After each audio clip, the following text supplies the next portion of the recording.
যেদিন আমি থাকবো না মা বলে আর ডাকবো না, আমার জন্য কান্দো না মা তুমি। মা গো তোমার দুধের ঋণ সুদ হবে না কোনোদিন।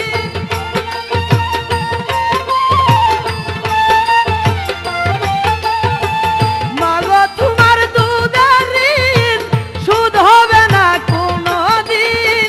মাফ করিও রে ও দুঃখিনী মা জননী, যেদিন তোমায় ছেড়ে যাব আমি, যেদিন তোমায় ছেড়ে যাব আমি মা জননী, যেদিন তোমায় ছেড়ে যাব আমি।